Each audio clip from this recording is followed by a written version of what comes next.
All right. So today I am joined with the one, the only Danielle Laporte. Welcome to the show, Danielle.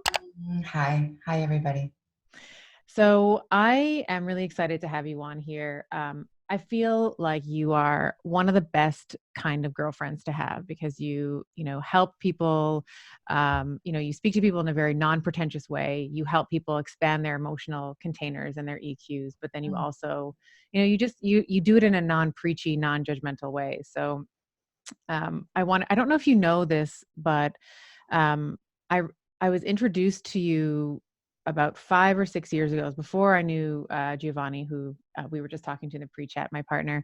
One of my patients had gifted me with one of your Truth Bomb decks Mm. for the holidays. And I was flipping through it over the holidays, like over the, Christmas season or what have you. And when we came back in the new year, I had fallen in love with them so much. I started placing the cards. So when someone comes in for, a chiropractic adjustment in my clinic, they would lie down face first, sort of unwind before they're adjusted. And I would put one truth bomb. I change it up every day, but I put one truth bomb at the headpiece. So as they were going down, they had to pick it up and read it before they could lie down. And it was so great because it started to unintentionally, it started to open up a door for a conversation around emotional health and well-being. So, a lot of people, go to a chiropractor for many different reasons. A lot of people will think, back pain, physical pain, they'll come to a chiropractor. But we started to have these really awesome conversations about how the emotional underpinnings in your nervous system can really foreshadow and affect our physical or physicality. So, I just wanted to thank you and share that story with you because in that simple, like someone gifted me the deck, and in that, you know, knowing that there was going to be these conversations that I was going to have with these patients, it also forced me to up level and grow to be able to hold the space for them and to have these appropriate conversations. So I just wanted to thank you for that. That's a great story. Yeah. So let's start off. Let's start at the start. I think that when we look at your legacy and where you have come, how you have come along in your journey, there's been lots of wins along the way. There's been lots of learning opportunities as well. Mm. So I think this will be really useful for the listener. If you've been living under a rock and you don't know who she is, then this will be a good introduction. But I think it's for those of us that do know and love you. I think also understanding your humanness is useful as well. So can we start off with maybe somewhere around the time where you're in school and you say, you know what, maybe this institution or this system is not for me? Mm. Um, Depends what level of school. Like I never went to university or college, right? Right. So I got pretty clear. Actually, you know what? I don't know if I was clear. I just knew at that time university wasn't going to be the thing for me, and I didn't know what was going to come of it. I don't think I consciously said to myself, I'm not going to do higher education. I think what was happening for me was I was on track to go into fashion design and in Toronto, actually, at Ryerson. Mm-hmm. And so in order to get in, I was doing pattern making and I was sewing and I was designing. And every time I would sit down to sew, I would get the most excruciating headaches. And I walked out of my bedroom once. I was living with my mom after high school. I'd moved to the West Coast, and I walked out of my bedroom and just said, I'm done. Like I knew at that age to pay attention to what my body was telling me. And it was like a really clear no. And then I just had to pay the rent. And so it was one job to the next job to the next job. And it was really this beautiful lily pad of like, my first real job, my last real job actually was at the Body Shop Canada. And I talked my way into everything. So everything I've accomplished, all steps were fueled by obsession. Just like I would just become so interested and fascinated. And I picked up the phone and I went to the conferences and I took the workshops and I read all the books and I was able to just like talk my way. So, that led me to, there are lots of steps in between, but led me to, jump cut. I'm standing in Washington, D.C. I'm executive director of a think tank on future studies. And the culture of D.C. is that every week, two things are guaranteed to happen. You're going to sign a non-disclosure agreement. It's ridiculous. And someone's going to ask you what your alma mater is. I did not even know what the term alma mater was. I had to look it up. I was like, oh, they want to know where I went to school. And I decided to, well, I just most of the time tell the truth. And I just like, well, you know, I didn't go to school. And then the response was always this kind of surprise and intrigue. And I really used that to my advantage because people basically thought, if you're running a think tank and you didn't go to school, so you got something going on for How you. special are you? Yeah. Mm-hmm. So that was a great confirmation that like even being just be if you're the outlier, just be the outlier, declare it. Yeah. Be the outsider if that's what you are. Mm-hmm. And was there ever any imposter syndrome or feeling like you could never good enough, smart enough, any of that stuff? Yeah, I ate imposter syndrome for breakfast, for sure. I mean, I had like this really severe bob haircut. I was wearing loafers. I wore black suits. I was going in every day to talk about weapons of mass destruction and water wars and AIDS in Africa, the proliferation of that. And I would go home at night. I'd smoke some Marlboros and I'd read Rolling Stone magazine and Rumi poetry. And I felt like a big fake. And I actually, what was becoming clear for me, I mean, this is like hyper philosophical, but I was not that interested in the future. I was running a think tank on future studies. We're looking at how trends were going to collide and converge. Right. I was really interested in the now, but I didn't know that that's what was unfolding. Like I wanted to pray. I want to learn more about meditation. I wanted to study art. And yeah, so I big time grappled with that, big time. And the day I quit, so good.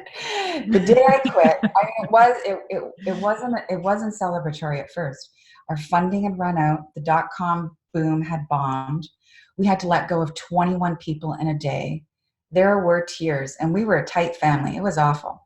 And you know, more context.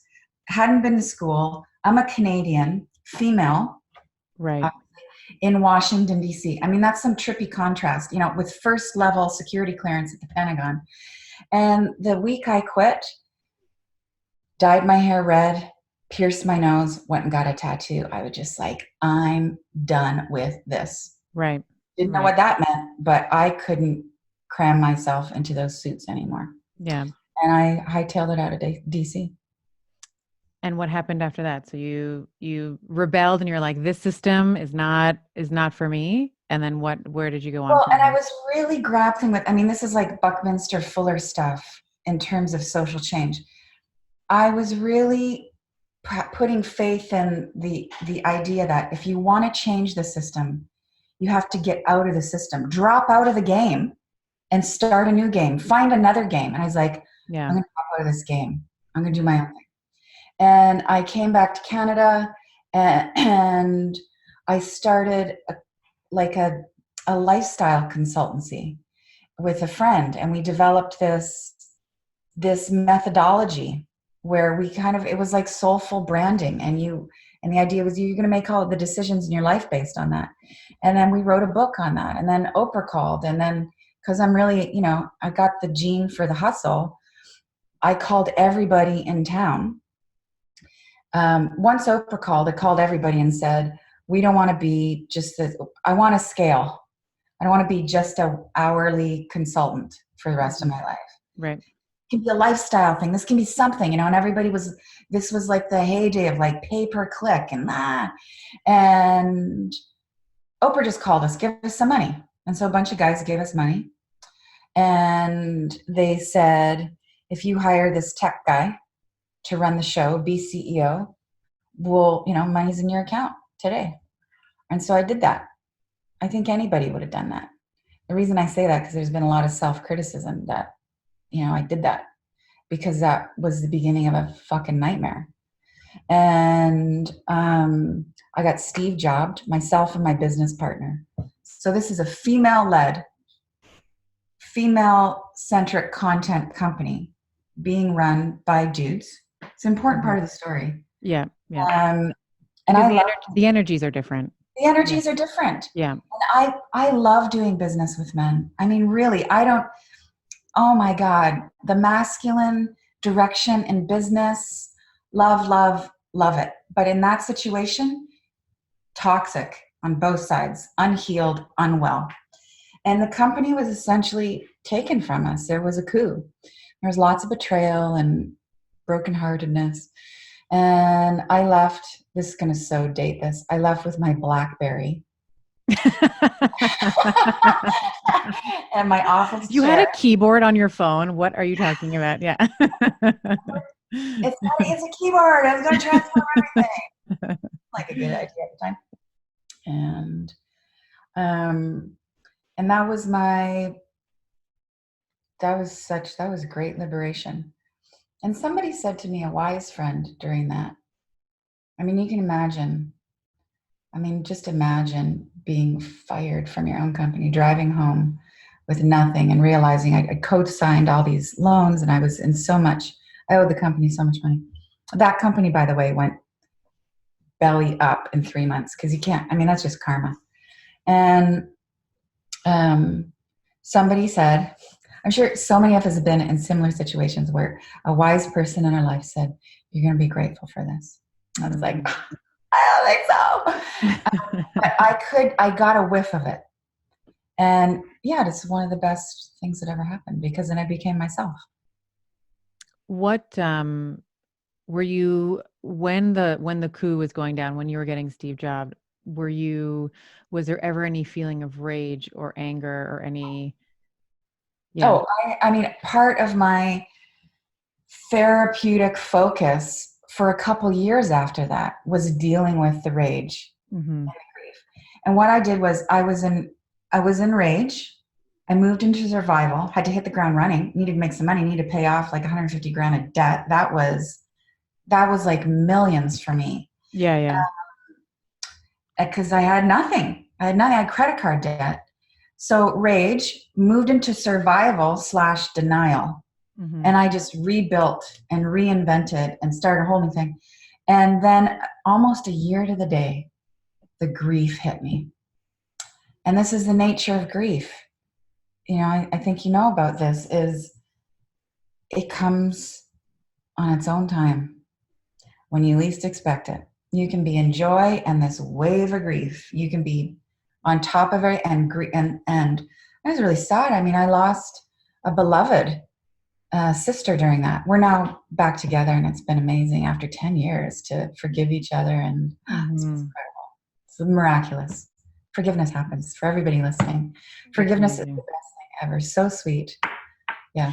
I ask about anger, and then I'm so glad that you brought up grief, because I think that so many people, at least in the personal development space, I think that there's like this unicorns and sparkles and namaste and everyone's happy. But I think anger in and of itself can be a really powerful motivator, right? And of course, if it's the only motivator, we have some issues around that becoming toxic. But I think that anger has a certain energetic charge to it and a resonance that I think can be very productive. So in your case, and I know your story a little bit, like you were angry and rageful, and then you're like, you know what, I'm going to hit the ground running, as you've said, and I'm going to start this new thing. So I think that anger can be, and I think just as a comment in general, and says, I think that we are so scared of anger and rage and sadness and, disappointment that we don't know what to do with it. So I really just want to blow the top off of this a little bit and just be able to talk about, I was angry, I was hurt, and the grieving that you're describing, I think is important as well, because I don't think people really understand, what does grief look like? How does that contrast with depression? Can you maybe speak to a little, what are some of the things maybe that you learned about yourself from this entire experience, but from the grief, from the rage and the anger, and how you worked through it? Mm-hmm. I refuse to be depressed, but I am open to sadness. And I am really okay with anger. I experience way less anger and rage in my life than I used to, because I'm more spacious inside. Like I can let things come through, and I can process things more quickly, and I can have compassion for myself and have compassion for the other person. I'm not as attached. However, there are lots of things to currently be angry and enraged about. Yes. And that's fire. Now, too much, I mean, you said it yourself, too much anger becomes toxic. It's like, the anger, the energy of anger is fire. Too much of that will burn out your system. It will burn your relationships, but just enough for the right reason, in the right direction, looks like justice. It looks like policy change. It looks like clear decision making. Now, there's that line where anger, where you're just having clear consciousness around what is right and what is wrong, and the result is some anger. Then, if that goes unchecked, if that kind of anger is on an unconscious ground, then we move into blind rage, which is just a really dangerous form of being unconscious. Yeah. And grief is part of being human. I just think my experience has been, just flow with it. If we can take our fear out of grief, the grief, it comes through. It might take you out for an afternoon, and it just puts you more in touch with like what matters to you and how much you loved what was there, and now what you want to fill into that space, or just leave that space empty. But when we resist grief and judge ourselves for being in the grief, I'm a loser, I'm not awake enough, I don't have the personal development skills, whatever it is, she's just going to keep coming. Right. And she'll start coming with more intensity until you and grief will get together and create a situation in your life to make sure you stop and you feel that. And that will be more painful, because you might not be able to get out of bed. And who wants to have to quit their job because of grief? And then there's going to be conversations around meds. We shouldn't be medicating ourselves because we're feeling human things. I'm not against medication. Let's be really clear about that. But come now, sorrow is part of the human repertoire, and it expands us. If you focus on the fact that everything is expansion, even the sorrow is, it's more, well, there's a sweetness to it, And I think it's also, to your point, I think it's healing in a way, because when you allow yourself to grieve, you can move towards letting go and forgiving. And that is, it sounds like you've reunited with this partner, and now things are great. And maybe it took you, 10 years or however long it takes. But forgiveness is in my very humble opinion, is the ultimate goal, because it allows for that clearance, and like it creates that space as you were describing. Can you maybe touch on, because I know you're very gifted with word, what forgiveness feels like? Do you have a sense of, and I'll give you some context around why I'm asking this. We've all had things that we've done that are not great, and, people who have done things to us that are not great. And I think personally, I can understand when I'm trying to forgive someone, there's a cerebral understanding of why they behaved in the way that, so, I understand the situation at the time, the tools that they had, the belief structure. So I can understand the downstream, I can understand the behavior. But I think that there's this oscillation.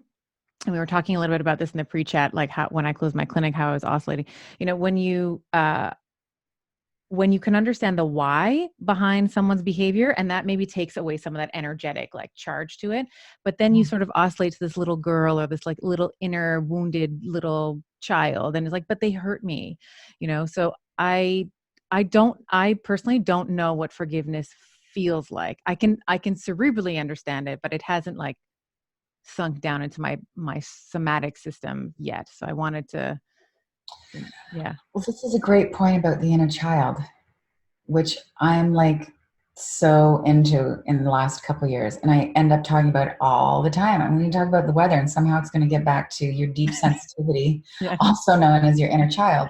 Yes. And Yes. I don't think it's your inner child's job to forgive that person or to analyze that person. Mm-hmm. I think it's your job. It's my job as the parent of my deep sensitivity, as the queen of my own mandala, as the self agent, as an evolving person. I can see with compassion on that person. I can put all the things together. I can see my role in it. I can even conceptually get down with all the merits of forgiveness. Mm-hmm. And then the forgiveness, the feeling of forgiveness starts to come in when you can just tend to that deeply sensitive part of you. Oh, you were hurt. Like this is just you're pouring on the self-compassion. I could see why you were hurt. I could see why you wouldn't want to come out again. I could see why you're angry. Of course. Of course, you're so sweet and that person got it so wrong. I'm going to take care of you now. I'm going to make sure you get enough rest. I'm going to say encouraging declarations to you every day. I'm going to make sure you eat well. Mm-hmm. And I'm going to make sure you hang out with people who are encouraging and supportive for a while. And if you don't want to get back on stage or back in that business relationship, or you don't even want to talk to that person, you don't want to go near that person, I'm going to make that happen. And then you set up all the clear boundaries to take care of that deep sensitivity. And then in real time, in grown-up time, you've taken care of yourself. It's so much.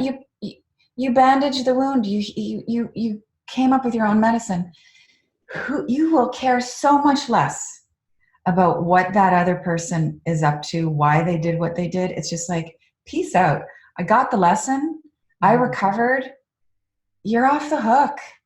And I'm off the hook for my role in it. Right. Yeah. That's a beautiful way to put it. I love that you are more, that you're almost mothering yourself and saying like, I got you, like, no matter what, we're in this together and I'm going to make sure that you're safe and you're protected. Yeah. And forgiveness, my experience of the feeling is it's a profound relief. It's a homecoming. When I've forgiven people, I'm just like, oh, I'm so back to myself. There I am. I'm loving. I'm game. And I feel like it's what God wants. Like I'm on team God when I can get into that forgiving place. I think, this is like much more esoteric conversation, but like, I think in God consciousness, forgiveness isn't even necessary. It's beyond that. I mean, everything is impeccable. It's guiltless. But in two-dimensional reality, there's a lot of missing the mark. Yeah. So we get Steve jobbed, we leave and we start traveling around the country. Can you explain what happened from, I know this is how Firestarter, your Firestarter session started. So let's talk about a little bit about what happened there. Well, I had to make money. And I didn't know exactly what I could do. But I thought, generally speaking, I can help women. So actually, this is quite specific. I can help women start online businesses and brand themselves.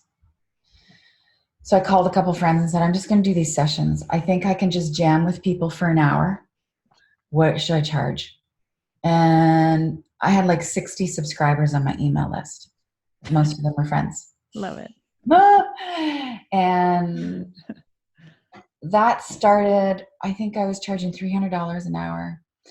And by the end of the year, supply and demand and proof of concept value, I was $1,000 an hour and I had a 6-month waiting list.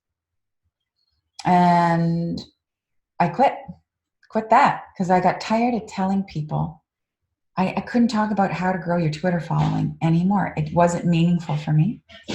And I could also, I could see two kinds of paradigms in people. There were people who lived in possibility thinking and people who were more attached to fear. And I just getting frustrated with, well, my heart wasn't in it anymore.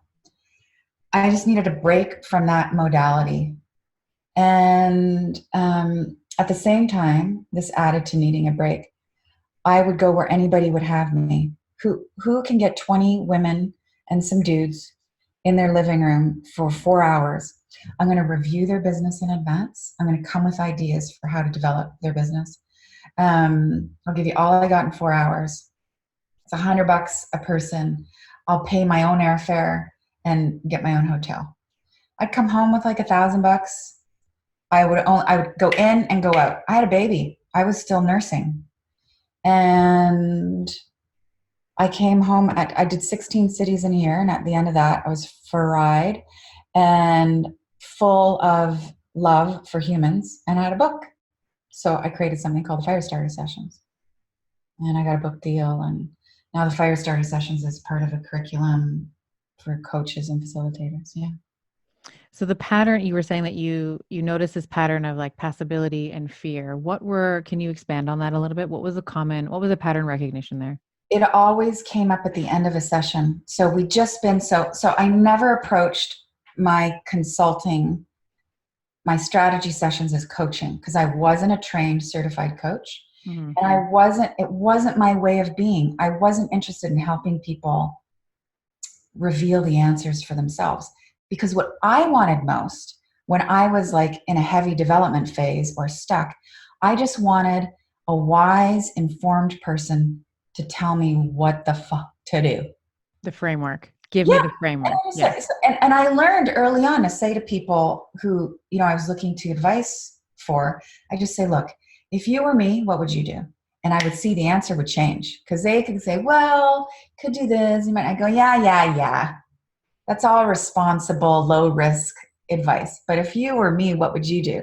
And I'd say, look, I'm responsible enough. I might not take your advice. Just give it to me straight. Yeah. So that's how I was with people. I just I'm going to give it to you straight. Mm-hmm. Please use your common sense. Run this through your own filter. It's got to feel right for you. You are your own guru. Do this. So my sessions were just like, build this. This is what your nav bar looks like. This is what I see from your brand. This is how I would package this. This is what your opportunity is. Stop doing 2/3 of what's on your plate and stop caring what anybody else thinks, and do it for love and build some charity into your bottom line and etc. What was the question? What was the question? I'm so wrapped up in what we're talking about. What was the pattern? The pattern? Yeah. So you said there's like passability and fear mindset. What were those things that you were teasing out? In the phone call at the end of the session. So we spent 90 minutes together. I had spent time in advance studying what they had online and reading their stuff. And in that last 15 minutes, it would always come up. And someone would say, I'd review, okay, we all down with the plan? What are the first 5 things you're going to do? And there it was. Possibility people would say, I get it, I see it, I want it. I'm going to do this, this, and this.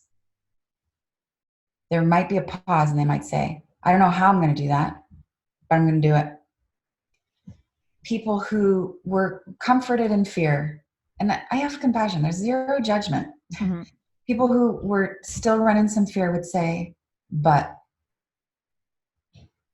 That was it. That was the one word. But should I? I don't think, but I tried that before. But if that doesn't work, and it was just like, and I just, after doing hundreds of those, and also being burned out from being on the road and being a new mom and everything, I'd just be like, I could feel myself slipping into this kind of tough love persona of just like, well, do you want it or not? Mm-hmm. And sometimes that's exactly what somebody needs. You have to really be attuning with someone, and a certain personality will go, yeah, thanks, great, I want it, I'm going to do it. I'm going to make a phone call when I get off with you. And other people, that's the wrong, don't know. They just need compassion and space and a little bit of sugar. But it was time for me to go deeper into my own creativity. Yeah. So from there, you went to the Desire Map? Or Yes. what was the jump from Firestarter sessions to Desire Map? So the Desire Map seed was planted in the book, The Firestarter Sessions. And I said to my publisher, chapter 4 in the Firestarter Sessions is the next book. Get ready, because this is really going to be the thing. And where was I at that point? So in Firestarter Sessions, I was writing that in the middle of my husband and I were splitting up. We took some time off. We got we got back together, and then when I was finishing Desire Map, we were really done. So divorce. So it was just like there was for anybody who's like, there's so much going on in my life, there's hardship happening, I don't know how I'm going to create. I can tell you it's possible, and let your creativity carry you through those rough times, and you can deal with stuff after, which is what I did in both cases. So Desire Map was something I wanted to get it out quickly. I didn't want to wait for an 18-month publishing cycle. I wanted to own the copyright and be able to build it out in any way I wanted. And I wanted to get the money in the door. I needed the money. I was going out on my own. I needed a down payment or rent or something. And I could also see that there was a craving for it. I mean, one thing I always say is like gratitude, the gratitude that people are expressing to you, like your genius is showing up in that. So people were grateful for this little chapter in my last book. And I was like, this is going to be something. Mm-hmm. And so it came out on its own, and, you know, we did our thing and sold copies and grew it and turned into a day planner system. And then I got a publisher working with Sounds True to take that on. And just, you know, fast forward to, I did lots of things in between. Like once Desire Map came out, I went off and I did another book, and I went off and did this. And now I'm just so much more into elegance and simplicity in my life. And Desire Map took on its own life. And I've remarried Desire Map. So now I have like 700 facilitators in 15 countries who are teaching Desire Map workshops every weekend. What? We're working on getting the coaching component like tightening the formula on it, attaching a certification program with International Coaches Federation. And now all this data is out that's become popularized about energy from the heart versus energy from the brain, electromagnetic frequency. It's actually the heart that's calling the shots and dictating the brain, not the other way around. I've been saying this for years. Now there's science to back it up. So I'm going to do a whole new Desire Map book. That's going to be science complementary, let's say. And yeah, we're still going for it. I love Desire Map because, you know, when it first came out, it was the first, you know, anytime like you write, you know, if you write a business plan or you want to start a business, like you think about all the metrics, like I want to have this amount of revenue and this is the team and this is how we're going to scale, this kind of leverage. And you never think about how you want to feel. Like, you know, to write a business plan or to, you know, just to create anything in your life, you know, however, you know, in all the categories, it could be business, spiritual, financial, you know, it was the first time that I was like, oh yeah, I get to think about how I feel, how I want to feel, which I love. And I think that it's also, in a way, I think it's you've probably put this together, but I think it's a beautiful complement to, or it's almost the antagonist to your time in Washington, where you were in this, like, you know, NDA every week and this crap that you felt really, it was a system that you were in, but you were, you know, very confined by it. And here you are, the antithesis of that is creating a map for creating things based on how you want to feel. Like it's just this beautiful yin and yang thing that which you probably put together, but I was like, oh, well, that just makes a lot of sense when we're looking at your story. And Yes, now. Yeah. Let's shift gears a little bit. I want to sort of in the same vein, I want to talk about the divine feminine. I want to talk about feminine energy and how that weaves in, or how that laces into your idea of leadership. I think, and I'll preface this by saying, you are one of the few people that I know that you are so feminine, but you are so masculine at the same time. You have found a way to really marry the two together.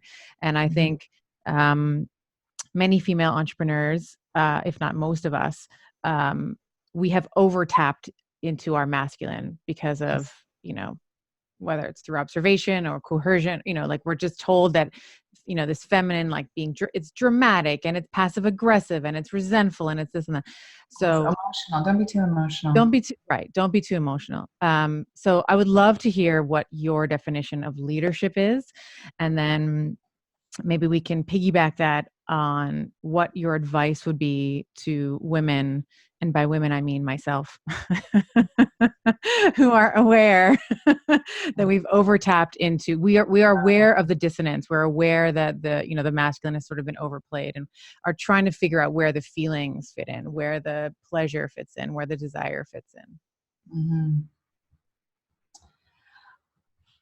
My definition of leadership is the courage to hold a vision up and invite people to that vision. And that courage comes from introspection and being able to be still. And stillness takes courage.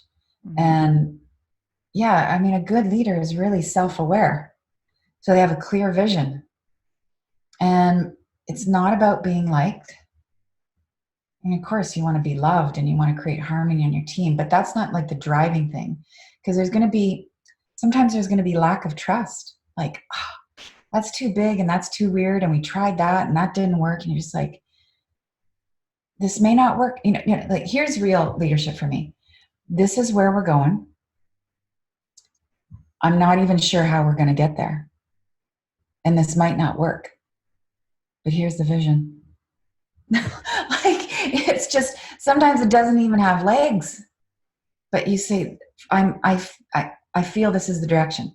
And then you unpack and say, okay, this is how we get there in a way that's attuned with our ethics and our morality and why we're here. How I operate with my business is, I feel like my responsibility is, first of all, to myself and my wellness and God. I'm here to evolve myself and make a contribution that way. And I'm going to take care of my friends and family. Then my next responsibility, I see it in concentric circles, is my team and their wellness and their emotional health and their physical health and their financial health. If I'm not taking care of the people who give me 40 hours a week and helping them have a good life, I mean, one of my key person's been with me. I mean, we're approaching a decade. If I'm not caring for them pervasively and deeply, I'm a hypocrite. So they're my priority. And sometimes you do carry people. This is one thing I want to say. This is I think a perception we got from, I think it's a little patriarchal in terms of mindset, where, I used to play this way, that the C players will agitate, irritate the A players. Of course they will. Of course, a dynamic whole person wants to just run. But we're human, and you know what? Someday that A player is going to have a C quarter because their person's going to break up with them, or they're going to have a health problem, and you're going to carry them. And I've carried C players. There's been a time where it's like, we're going to let this person go. It's not quite working. It's like, but I love this person. This person's a good person. let's just hang in there with this. I know it's costing us money. Let's just hang in there. Something's not right. It's not quite right. And you know what? I think they'd be so profoundly devastated if we let them go right now. I don't want to live with that karma. So my way of serving is we're going to hold on. That C person could turn into A plus, could end up being one of the most valuable people on your team. And it doesn't mean you're bleeding hard for everybody. But God, the bottom line is not the only reason to be in business. And then outside of that circle, so you notice I haven't even mentioned customer or audience yet. Right. Yeah. Then it's our audience. Mm-hmm. And our audience are people who resonate with how we show up in the world. I'm not trying to convert anybody. If you don't want to live a life of service, if you don't think there's some higher order to this, I might not have that much to offer to you. I'm not interested in convincing you of anything. I'm really actually interested in teaching teachers and singing to and with the choir. I think that's how you build strength, because they go out and they go to their choir. It's this beautiful ecology. And then after the so-called audience, never call them fans, never call them users, then it's the greater collective. Then it's charity and it's philanthropy, and all that's baked into everything we do. Too late in the day to not be giving your money away and using your platform. I'm so done with curated Instagram feeds. The world's on fire. Can you please mention it? You're, oh God, I get a little bit angry. I need to think about it before I speak. But really, you want to be an influencer? Come on. World's on fire. Mention it. Use your influence. Enough with the clothes. Yeah. And I'm just as interested in mascara, but stop. Right. Yeah. Well said. It seems like you're, when everything, even just everything you just said, your through line is love. Your new podcast is with love. You send love, you feel love, you teach love. How do you define love? What does that mean to you? What does it embody? Your happiness is as important to me as my happiness. That if you suffer, I'm gonna feel that suffering. I'm gonna honor your suffering, and I want you to be joyful. I want you to be whole, and I think the result of love is joy. The result of love is joy. Yeah. Mm-hmm. Yeah, I think love is our true nature. I think love is the true reality, capital true, capital reality. I consider myself a student of A Course in Miracles, which says, anything that isn't love isn't real. Like you really got to wrap your head around all the layers of that. But I think it's where meaning comes from. It's the thing I'm interested in. I don't always get it right. I have an ego. Sometimes I can be divisive. My arrogance has gotten in my way and divided me from things I wanted and hurt people in the past. I want to love the ecosystem into restoration. I want to love people into their own empowerment.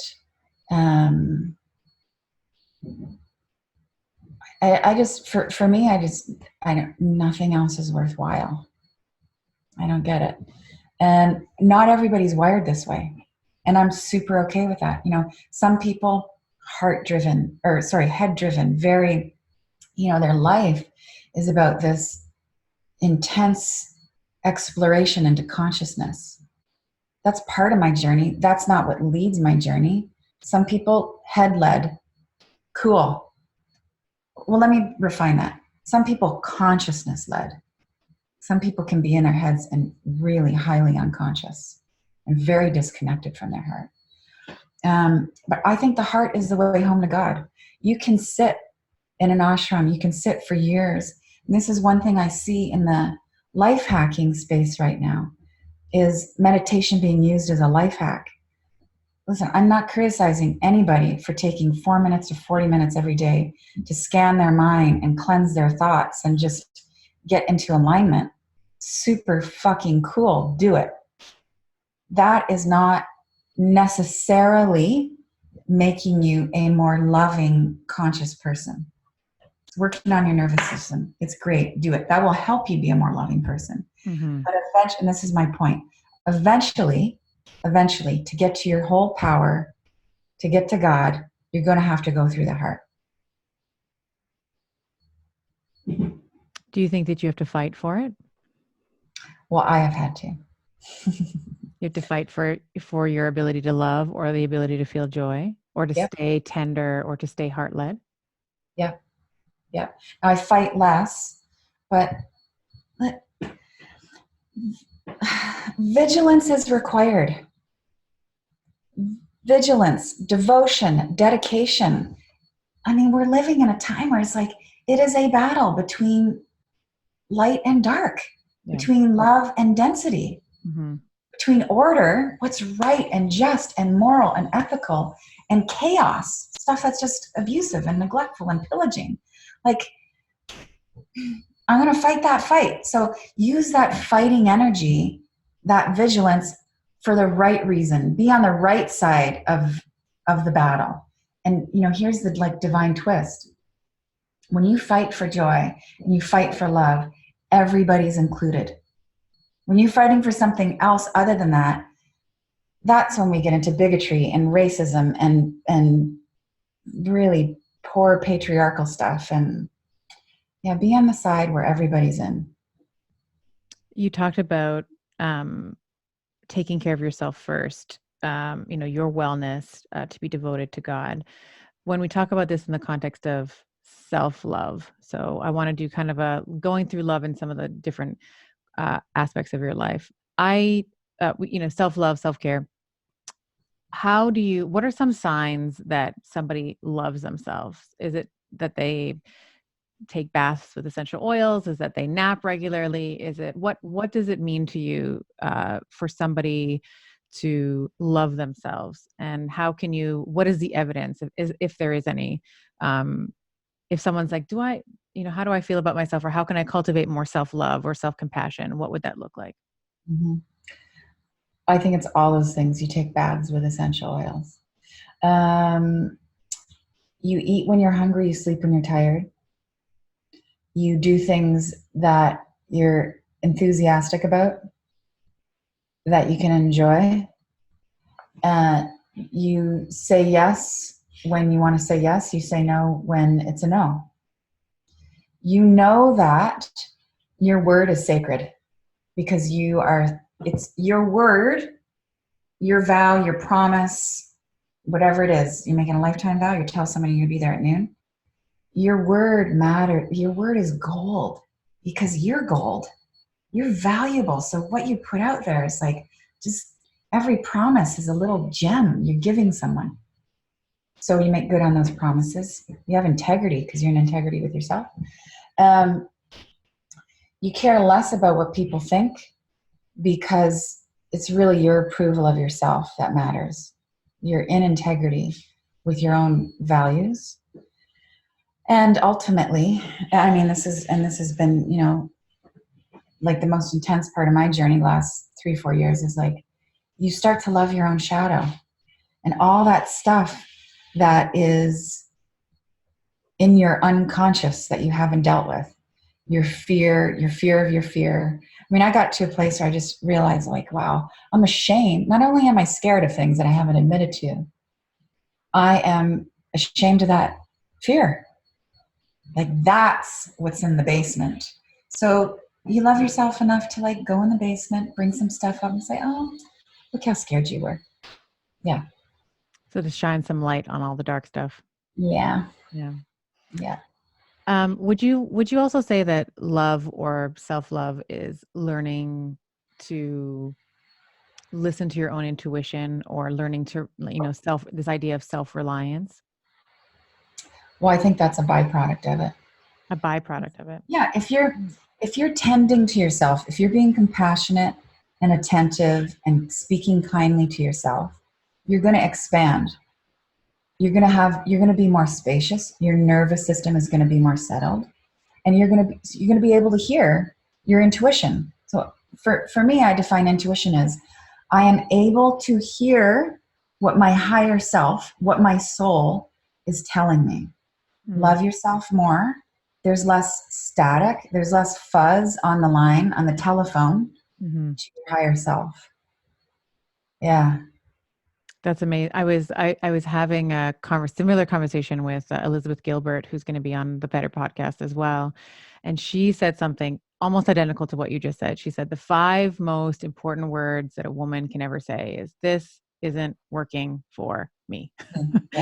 Yeah. So it's just factual, it's non-judgmental, but it's that attunement that you just said, something where you're attuned with your soul's message, or attuned with the resonance that uh, that your soul is giving off, and you're able to Yeah. acknowledge it and be tender and brave enough to act on it. Mm-hmm. And you know how we know when this isn't working for me? Doesn't feel right. And we don't have to explain why something isn't working for us. So when something isn't working for me, I just say, this doesn't feel right. Mm-hmm. And I've had the experience where just using that phrase stops some people in their, they're just like, because they can't argue with it. Right. And it just doesn't feel right. I can't even explain why, sometimes, is what you'll say. You might know exactly why, but just leave it at that. You don't need to defend your heart. Yeah.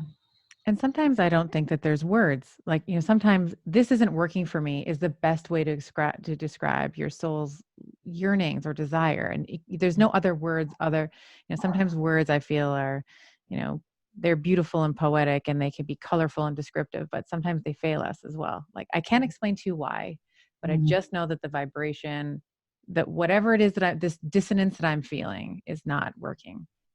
Mm-hmm. How does it work for you, being a mother? So we've talked about mothering, self-mothering, mothering our, inner, wounded little person. How does this translate? I know you have a son. I have 3 sons. So You're amazing. what are some of the ways that love or what are the challenges that you have to overcome being a mother? And then how do you use love, as a as a counter tool, or something that helps you hijack whether it's messages, or what things that you don't agree with, or things that are challenging in terms of motherhood? Things that I don't agree with about the information my son's getting, or what I don't agree with in terms of parenting? Well, actually, I like both of those interpretations, but let's start off with, for example, sometimes my kids will come home from school and they'll say things, and I'm like, no, that's not how that's not how this family works. That's not what we believe, So let's maybe talk about some of the aberrant messages that maybe your son is receiving. How old is he? How old is your son? 15 going on 30. Yeah.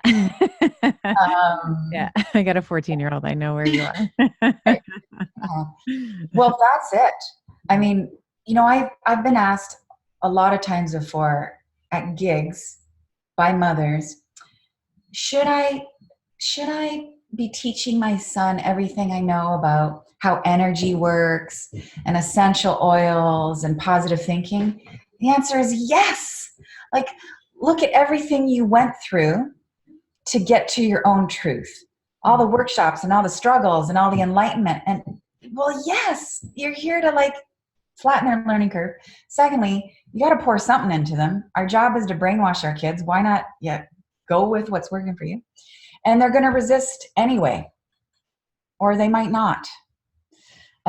So take the risk. I think because, my experience has been, I feel at my most vulnerable and my most seen with my kid. Like, he can nail me like nobody else sees me, right? Mm-hmm. So I have to be really strong in my faith when I say, this is what I believe. And I know it might look wacky to everybody else. So I do the same thing. My kid's been, from the time when he was in daycare coming home saying, so-and-so daycare instructor said, don't talk to strangers. I said, well, that's ridiculous. Mm-hmm. Can you imagine if none of us talk to each other? Mm-hmm. Your body knows who to talk to and who to not talk to. Be as loving as you can. And it started there. And I also have to do, I wish I could be more of an activist with his education than I am, but I got to pick my battles. And he's come home. I don't agree with the curriculum he's being taught in school. So I called the school. So what? Why are you teaching this? This is a waste of his time, not furthering him. And so I'm back to the Buckminster Fuller theory. If you don't like the game, get out of the game. So I'm getting him out of school a year and a half sooner because he's not being served. So I found a way to circumvent the system. Sorry, there's a lot of background noise. There's construction going on around me. That's fine. Yeah, that's okay. In terms of me being a mother and the juggle of that,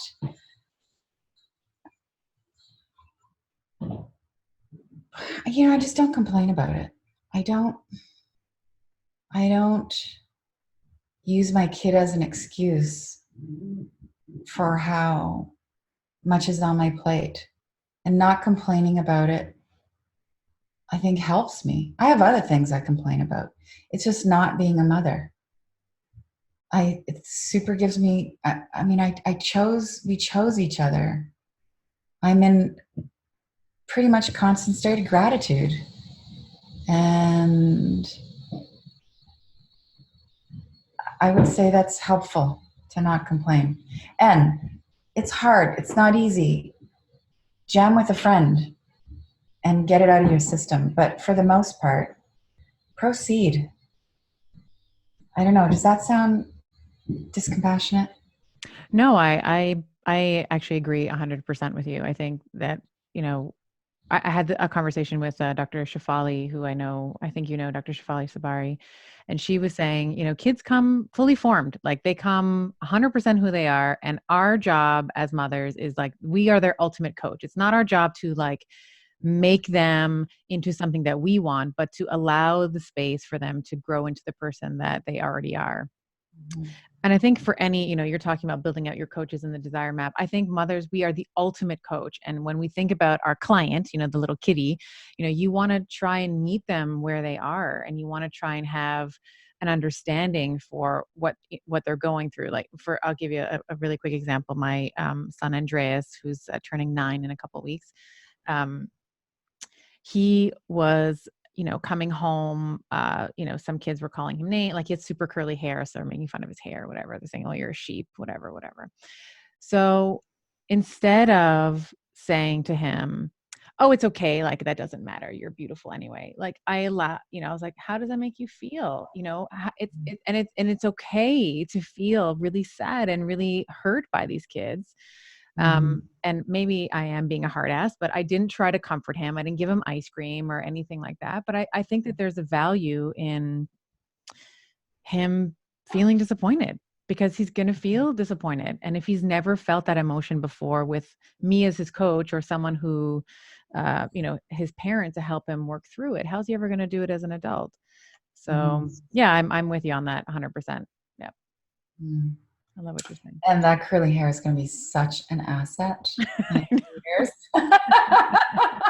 It's so funny. He tries to straighten it. I'm like, do you know people would die for your hair? It's like the little ringlets, anyway. But yeah. Okay. So back to love, because I know that you are all about love. What does that mean? I mean, the obvious question here as well is, in your personal life, in your love relationship, how would you describe, and I don't know if you're dating anybody, or you may or may not want to touch on that, but let's assume that, you weren't, what would you be looking for? And actually, I'll tell you a funny story in a second, but what would you be looking for in an ideal partner? And how would you describe them? And I'll tell you now. So Gio and I knew that we were having this conversation, and I was like, who could we set up with Danielle? Who could we set up? And he had thrown out a couple of names. And I was like, oh, she would eat him for lunch. Like there's no way that would work. So, I'm, maybe from a philanthrope or, I want to know how you describe your love, your ideal, lover, partner, Yeah. personal relationship. Yeah. Super open to being set up. Yeah. Yeah. My ideal partner is kind and game, like really wants to, I want to make something with somebody. I want to make a life. It's like, I think we come together. I mean, at this stage in my life, like I've done a lot of healing, have done your healing. And then like, let's build something that's about joy. That's about healing our community. That's about raising our kids, taking care of let's raise some, the Amazon's on fire. Can we get a couple million together from lots of people in a couple days? Like, that's what I want to do. And I want to expand my consciousness and my depth of love. So this person's got to be game for that. And, super, super sexy and love driven. I also, I like contrast. So, I'm a feminine identified creature. So I like masculine identified creatures, like have an opinion. Oh yeah, that's a big one. Mm-hmm. Yeah. Yeah, the one thing you don't want is like a yes person. Yeah, no. Yeah, you want to be able to have like colorful discussions for sure. Yeah. I love that. Yeah. Okay, so your podcast, I love it. Thanks. Recent endeavor, and I was saying before, like it's open. You are so open, so honest, so transparent. Your opinion, like your opinions are known, but it's done in a way that's not really like preachy, or it's only this way. This is the only funnel to the way to get to love. To get to love. I think, and tell me if I'm wrong here. Your through line is that there are multiple ways to get to. I mean, you talk about everything. You talk about one night stands, and you talk about personal development. And I've listened to almost all of them. I didn't listen to the last one, but the through line is that there's multiple ways, and all of them are okay. And even just in our conversation today, you've been talking about, I love working with men, but these men came in and they effed up my company, so there's this kind of duality that you celebrate, I think, on the podcast, which I think is really, really unique. A lot of times I think, we're even just told like, take a line in the stand, the riches are in the niches, and be this super constrained, one-dimensional kind of person. And I think that your description of things, even if anybody has not listened to her podcast, it's called With Love, Danielle. And if anything, listen to the one night stand one. I mean, that's a shorter one, but that you'll really get a way. You so elegantly describe both facets to what the value is in having a one night stand. What is your intention with the podcast? Do you have, is this been something you've been dreaming about for a long time? Like, well, how did it come to be, and what is your intention with it? I was super resistant. It's taken 2 years to get back. I did one series, and my first series, I committed to 6 episodes. That's all I would do in case I wanted out. I had to have a beginning and an end. And I feel exposed and too open sometimes. And, sometimes I worry, like, I just don't want to hurt anybody. Speaking from my ego, I don't want anybody to think I'm an asshole. Okay, so there's that. And more than that, eclipsing all of that, I have things to say. I want to be self-expressed. I've done things and figured things, a few things out, and suffered in a way that I think if I just tell you that story, human to human, I might actually be able, if you so choose, that story could actually help alleviate some of your suffering. Mm-hmm. That's why I do it. Mm-hmm. And so I'm here to alleviate suffering, amplify joy. And I think loneliness is an epidemic, and that part of the medicine, I mean, obviously then, the medicine is community. So I think the more of us who show up, doesn't matter whether you have a platform or you're sitting next to someone on the subway, and we honestly show up with our story. And that story includes your brokenness and your victory. Mm-hmm. It includes what you have not figured out yet, how you were brought to your knees, what you're afraid of. And it includes how great you are, how articulate and how powerful you are, how loving you are, and how many solutions you have in your bag at this point in life. And if we all talked about that more, instead of this brave face and holding people at a distance and trying to be a baller and trying to influence someone when it's just, we're still operating in a vacuum. I'm not saying people shouldn't show up and create a platform. I just want to speak to this influencer ideology for a second. Yeah, I feel you need to get that out. I need to get it out. You need to talk about that. Yeah. Get out there, start a blog, rock your Instagram feed, but don't be someone that you're not. If you're not an expert, stop with the posing about being an expert. Why? First of all, you're actually not helping anybody out. Secondly, that falsity is going to catch up to you. You are going to be feeling the imposter complex underneath that, and it's going to create some anxiety.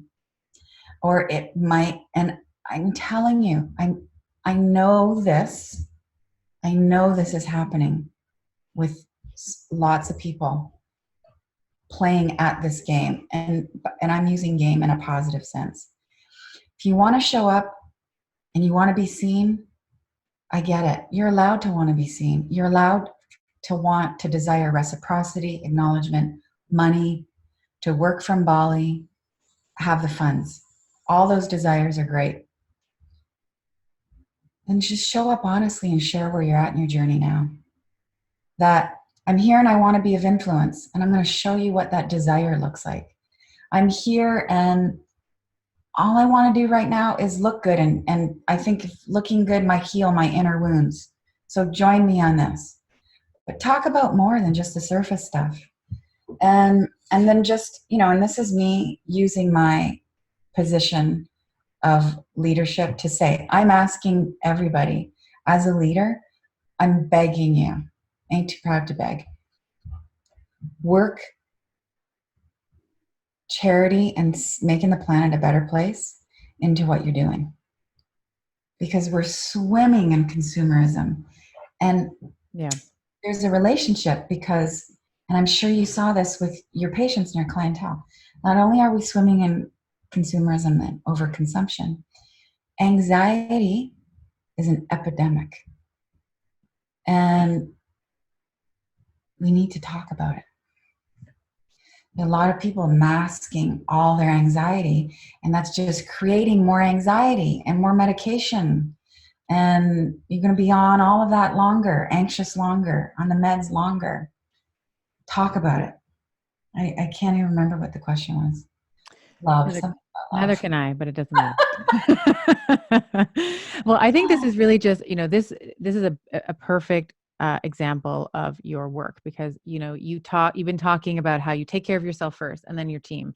This idea of loving yourself. I've heard you talk about this on your podcast, loving yourself like it's your job, but at the same time being able to love and serve others, to be of to have this idea of being useful, or I know one of your core desired, or one of your core values is that of utility. And I think that perfect just that idea around being an influencer. And yes, you can celebrate your body and you can do the shots and show people the, all the stuff as a way to take care of yourself, but also try to find a way for it to be useful to other people other than just eye candy.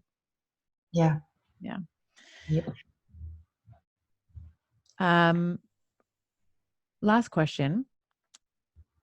What is something that you have changed your mind about in the past few years? Oh, that's a good one.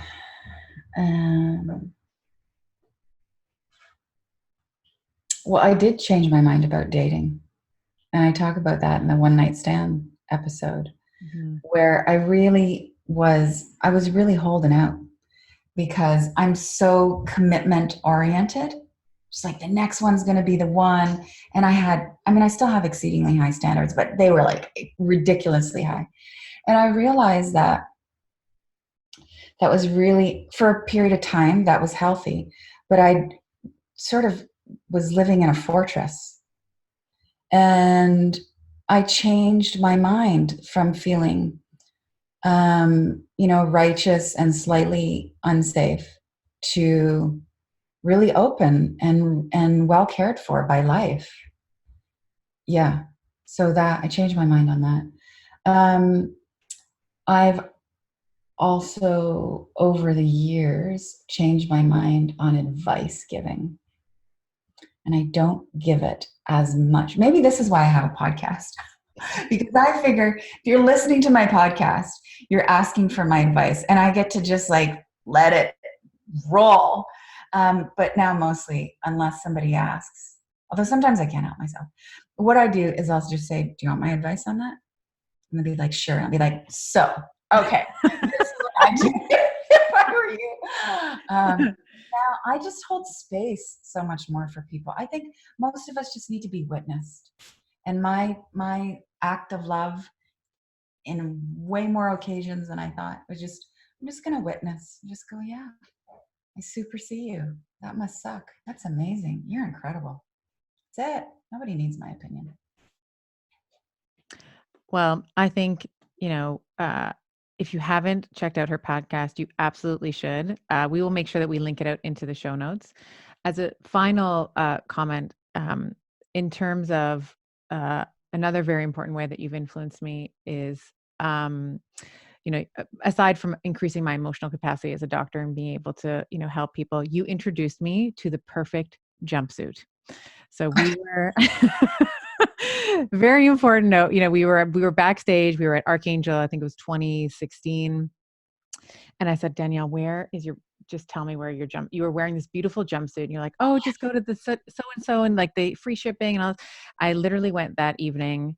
I had been looking for jumpsuits for 10 years. Like I'm curvy. I got a booty, I got hips, and every jumpsuit I had come across until the place that you had sent me to just like didn't have my body type in consideration when making it. So, you are the best type of, oh yeah, I have 3 of them in every color. There's a black, a white, and a tan one. I have all, and they are my favorite jumpsuits. They fit me perfectly. They are made for women with hips.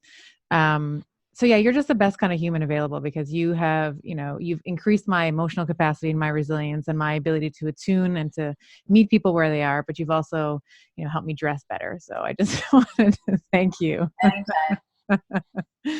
So thank you so much for being on our show today. I am so honored to have you. Your body of work, your journey, I think speaks volumes, but the body of work that we've talked about today, the Firestarter sessions, we didn't even get to the white hot truth, but your body of work is impressive and what you're doing is important. And thank you. Thank you. You're so radiant. This was so great. Thank you. And for everybody listening.